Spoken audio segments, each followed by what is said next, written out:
Hi, this is Doug Ward from Tech Britain. Today we're here with Paul from Learning Pool. Thank you very much for your time, Paul. It's a pleasure. Could you let our viewers know a little bit about yourself and Learning Pool? That'd be great. Yeah, so my name is Paul McElvaney. I'm one of the two co-founders of Learning Pool. We're an online learning community that we established as a business in Derry in 2006, so we're 6 years old, or just about.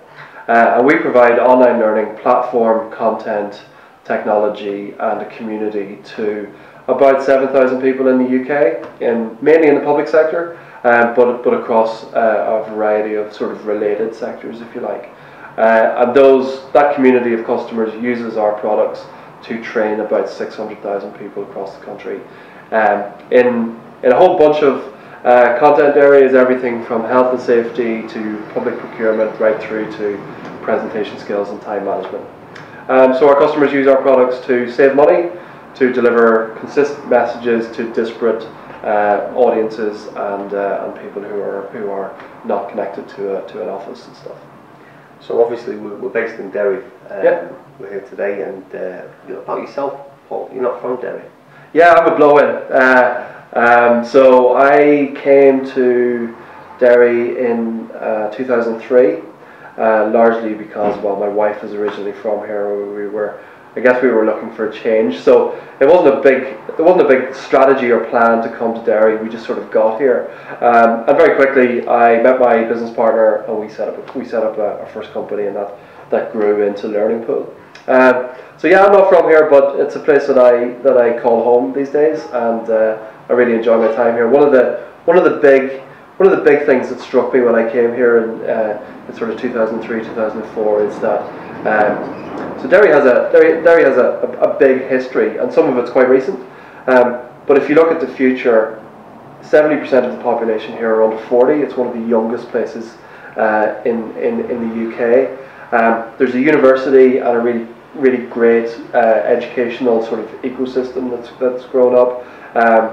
There is a huge amount of connectivity here that's really just arrived, and there is a plan for making this place really do something special on the international stage, and there's an urban regeneration company has been set up to support that, and there are a lot of really cool local initiatives that are trying to take Derry from a very traditional part of the world with, as I said, a history and some problems, into something that's confident in itself and that says, you know, we can compete with anybody worldwide. So that's why I came here, or at least that's what I found when I got here. And I guess Learning Pool is testament to the fact that you don't have to be in a place like London to grow a fast-paced digital company these days.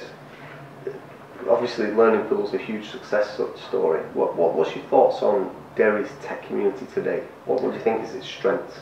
So I think we've been able to demonstrate that you can build. Learning Pool employs nearly 50 people now, and the vast majority of those are local people who are from here. So we've been able to demonstrate that you can hire a really world-class team in this place. I suppose the history of Derry is a lot about culture. So if you walk down the streets of Derry and ask any of the locals, they will very quickly tell you about famous playwrights and famous artists and famous writers that have come from here, and that's all true. So that cultural heritage is something that's really in the place. And if you go into any of the pubs any night of the week, there is live music, and there's always something. There's always a party. Awesome. So that cultural heritage is really important, but as I said, the future is about technology.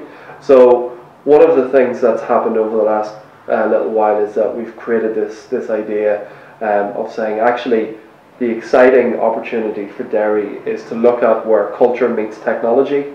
So we've established things like the CultureTECH initiative, which is an early stage initiative at the moment, but it's about supporting companies who are doing something in technology that's related to culture. So it could be a music related thing, it could be something in the film industry, it could be anything really related to where culture meets technology.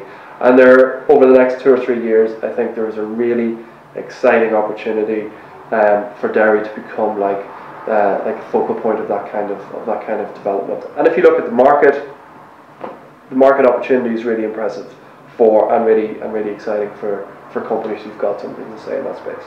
Awesome. I mean, I guess we should speak about the government. Even though Learning Pool are very active in the local community, we're big advocates of that. Yeah. Similar Skyscanner in Edinburgh getting involved. We think it's really important. But what do you think is the role to play of the government in the tech community? I think government really struggles with this. I think every politician in the UK says that technology is good and it's the future. But if you ask them to be really honest, they don't really know why. So that's a challenge, but you can't take government out of the equation here. They are an important stakeholder. Yep. For me, if I had my wish, I would say that government should be an enabler, but not a deliverer of initiatives around here. So if you look at Digital Derry, for example, Digital Derry is 2 years old and has been extremely successful. Why? Because most of the people who've driven Digital Derry have been from the private sector.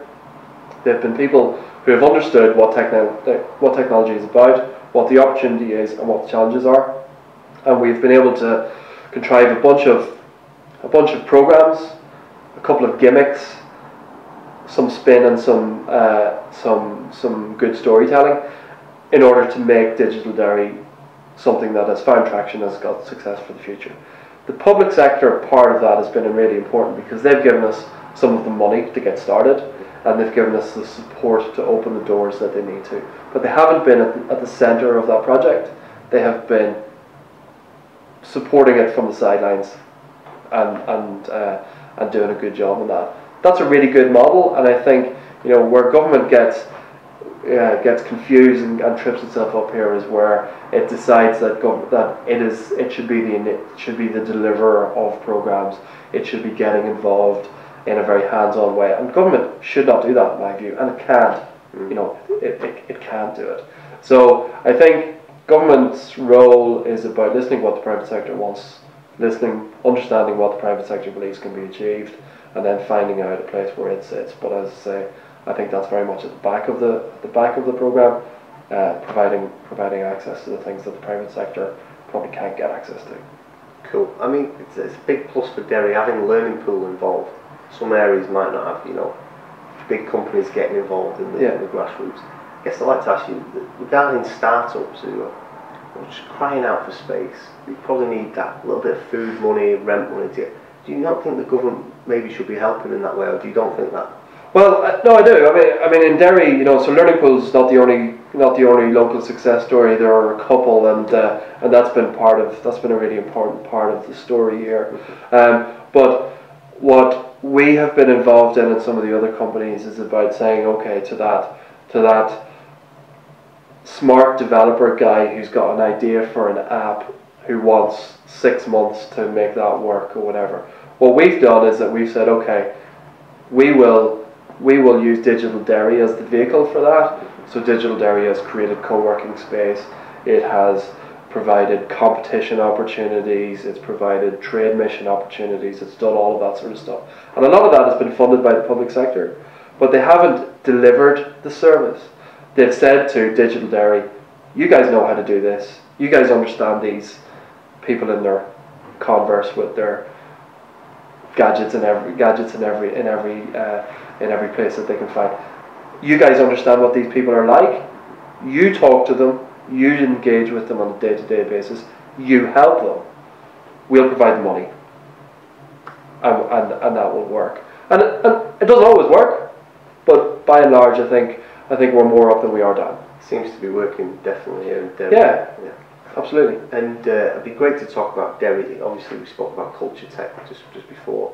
Derry's big plan for the future. You'd like to share that with us? Yeah, so Derry's got a few things going for it. One is the sort of focus around culture. 2 is the fact that we've got a seriously young workforce, and 3 is the fact that we are, really well connected from a comms point of view.